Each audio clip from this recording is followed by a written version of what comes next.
Hello बच्चों, मैं मधुरमा श्रीवास्तव आज तुम्हें व्यवहार गणित के बारे में बताऊंगी कि व्यवहार गणित के द्वारा किस प्रकार से हम मौखिक रूप से गणना को सरलतम विधि द्वारा कर सकते हैं।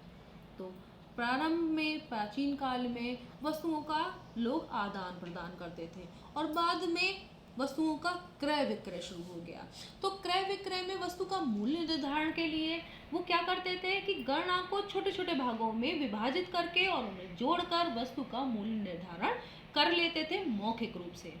तो आज भी व्यवहार गणित उतनी ही लाभदायक है, यूजफुल है हमारे लिए कि जब भी हम किसी दुकानदार के पास जाएं, जैसे तुम लोग जाते हो सब्जी खरीदने, किसी और चीज़ को खरीदने, तो वो अगर वस्तु का कितना मूल्य बता रहा है वो मूल्य सही है या नहीं, तो हम अगर हमें व्यवहार गणित आती होगी तो हम मौखिक रूप से आसानी से ये जान पाएंगे कि जो दुकानदार वस्तु का मूल्य बता रहा है वो सही है या नहीं। तो व्यवहार गणित क्या है? व्यवहार गणित जो है वो दैनिक जीवन में जो हम गणनाएं करते हैं उनको किस प्रकार से मौखिक रूप से सरल रूप में कर लें, तो यही व्यवहार गणित हमें बताता है। तो अब हम इसको कुछ उदाहरण के द्वारा सीखेंगे। तो बच्चों, जैसे कि ये एक उदाहरण है कि 5 किलोग्राम आलू का मूल्य 27 रुपए प्रति किलोग्राम की दर से व्यवहार गणित द्वारा बताओ। यानी तुम्हें अगर 5 किलोग्राम आलू चाहिए और दुकानदार के पास तुम जाते हो और वो कहता है कि 1 किलोग्राम आलू का मूल्य 27 रुपए है। अब तुम्हें 5 किलोग्राम आलू का मूल्य देना है, तो तुम कैसे निकालोगे, कैसे गणना मौखिक रूप से करोगे? तो यहाँ पर हम करने की विधि तुमको बता रहे हैं कि कैसे तुम्हें उसे करना है। तो मान लो कि अगर आलू का मूल्य 1 रुपए प्रति किलोग्राम होता, यानी ₹1 प्रति किलोग्राम, तो पॉइंट में क्या करेंगे, 0 लगाएंगे, मतलब 0 पैसे। ठीक है, प्रति किलोग्राम। अगर 1 रुपए प्रति किलोग्राम आलू होता तो 5 किलोग्राम आलू का मूल्य तुम आसानी से 5 रुपए बता देते। ठीक है, ₹5। अब इसी तरीके से 20 रुपए अगर आलू का मूल्य होता, तो तुम इसको देख रहे हो किस तरह से हम इसे गणना को सरल कर रहे हैं तोड़कर। तो देख रहे हो 20 रुपए प्रति किलोग्राम आलू का मूल्य होता तो तुम उस दुकानदार को कितने रुपए देते? तो 5 किलोग्राम आलू के लिए तुम कितने देते? 100 रुपए। तो ये तुम आसानी से निकाल सकते हो। ठीक है, तो यहाँ पे लिखेंगे कितना रुपए? 100 रुपए।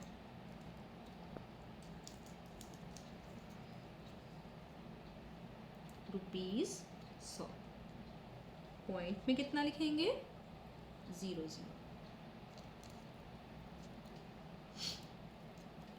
अब अगर 5 रुपए प्रति किलोग्राम आलू का मूल्य होता तब क्या होता? तो यहाँ लिखेंगे ₹5। पॉइंट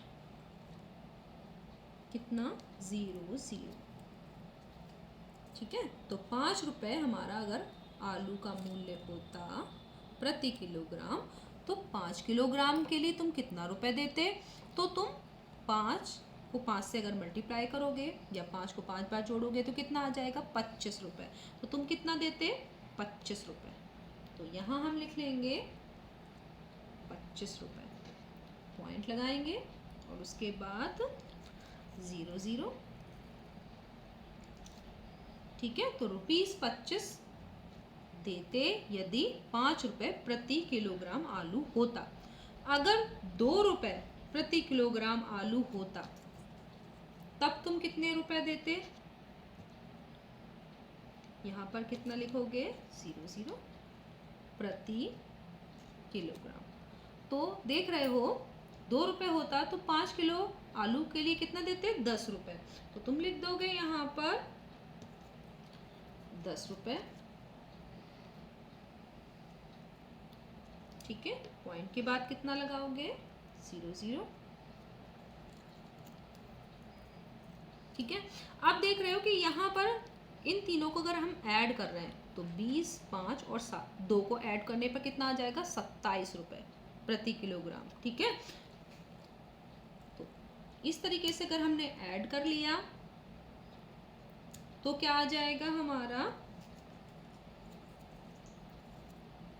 27 रुपये प्रति किलोग्राम आलू का मूल्य अगर होता तब हमको कितना देना होता, जो कि हमारा प्रश्न है। तो हम क्या करेंगे, इस तरफ ऐड किया है तो इधर भी ऐड करो। 100 रुपये, 25 रुपये और 10 रुपये, इनको ऐड करोगे तो कितने आ जाएंगे? 135 रुपये। तो हम इस तरफ लिख देंगे 135 रुपये। तो तुम्हारा निकल के आ गया।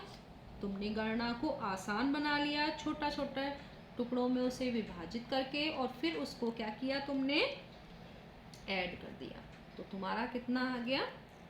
5 किलो आलू का मूल्य प्रति 27 रुपये प्रति किलोग्राम की दर से तुमने निकाल लिया। ठीक है, तो व्यवहार गणित की कोई एक निश्चित विधि नहीं है कि हमें इसी तरीके से करना है, कि हमको इसको ऐड करना है। तुम कुछ और भी कर सकते हो, जैसे तुम सब्ट्रैक्शन मेथड से भी कर सकते हो कि मान लो तुम 27 ना मान के अगर मान लो कि 30 रुपये प्रति किलोग्राम आलू का मूल्य है तो 5 किलो का आसानी से तुम निकाल सकते हो। तो इस तरीके से भी निकाल लोगे कि यहाँ हम मान लेते हैं 30 किलोग्राम प्रति किलोग्राम है आलू का मूल्य। अब 30 रुपये प्रति किलोग्राम है तो यहाँ पे कितना हो जाएगा? इजीली निकाल लोगे कि 150 रुपये हमारा 5 किलो आलू का मूल्य होगा। तो हम यहाँ पे लिख देंगे 150 रुपये। अब 3 रुपये प्रति किलोग्राम अगर आलू का मूल्य हो तो यहाँ पे हम 3 लिख देते हैं। तो 3 रुपये प्रति किलोग्राम अगर आलू का मूल्य है तो 5 किलो आलू का मूल्य कितना हो जाएगा? 15 रुपये। तो यहाँ पे भी हम चेंज कर देते हैं। तो देख रहे हो कि अगर हम 30 रुपये प्रति किलोग्राम की दर में से 3 रुपये वाला प्रति किलोग्राम की दर ये घटा देंगे तो 27 रुपये प्रति किलोग्राम आ जाएगा। तो ये स्टेप की हमें फिर ज़रूरत नहीं पड़ेगी, और हम इस तरीके से ये हटा देते हैं। अब हम सब्ट्रैक्शन मेथड से निकालेंगे। ये देख रहे हो 30 में से 3 अगर सब्ट्रैक्ट करोगे तो तुम्हारा आ जाएगा 27 रुपये प्रति किलोग्राम, और यहाँ पर भी 150 में से 15 रुपये सब्ट्रैक्ट करोगे तो तुम्हारा देख रहे हो कि 135 रुपये आ गया 5 किलो आलू का मूल्य, और वो भी किस दर से? 27 रुपये प्रति किलोग्राम की दर से। तो तुम्हें जो विधि आसान लगे या कोई और भी मौखिक विधि जिससे तुम आसानी से कर सकते हो वो भी तुम अप्लाई कर सकते हो। एक और उदाहरण के द्वारा हम इसे और अच्छे से समझेंगे। जैसे देखो ये है, एक कमीज बनवाने में 2.25 मीटर कपड़ा लगता है। इसी माप की 15 कमीज अगर बनवानी हो तो कितना कपड़ा चाहिए? तो इसको भी हम व्यवहार गणित से कर सकते हैं कि तुम देख रहे हो कि 2.25 मीटर कपड़ा चाहिए एक कमीज अगर तुम्हें बनवानी है, तो इतना मीटर कपड़ा यानी 2 मीटर और 25 सेंटीमीटर इसका मतलब है। ठीक है, तो यहाँ पर हमने लिख दिया 2.25 मीटर। ठीक है, किस लिए चाहिए 2.25 मीटर कपड़ा? एक कमीज को बनवाने में, यानी एक कमीज में लगा कपड़ा।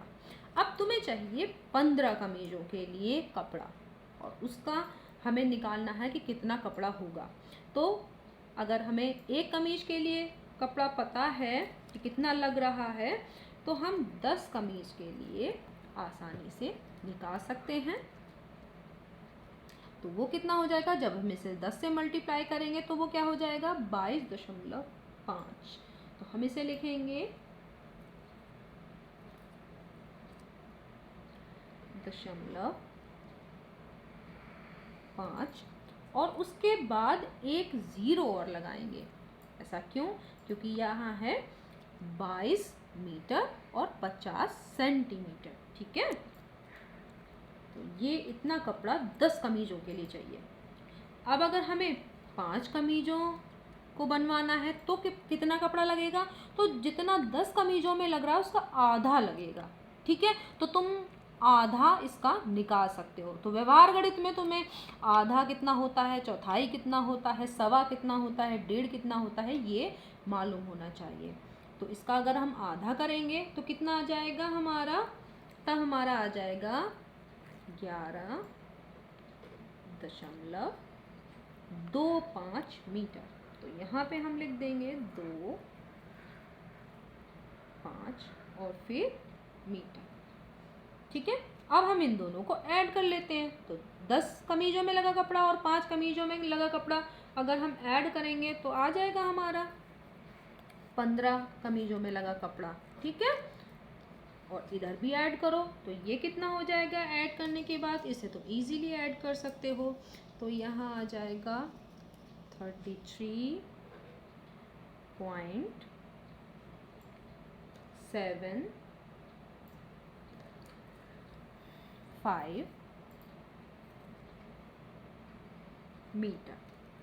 तो देखा तुमने, आसानी से निकाल लिया इसको, गणना को टुकड़ों में विभाजित करके, और फिर हमने उसे ऐड कर लिया, है ना। तो मौखिक रूप से हम इसे निकाल सकते हैं, लेकिन लिखित रूप में कैसे कर रहे हैं ये तुम देख रहे हो।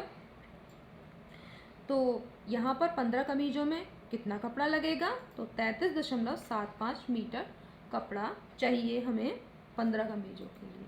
ठीक है, तो इस प्रकार से बच्चों तुम समझ ही गए होंगे कि व्यवहार गणित के द्वारा मौखिक रूप से हम गणना को किस प्रकार से सरल कर सकते हैं। ठीक है, धन्यवाद।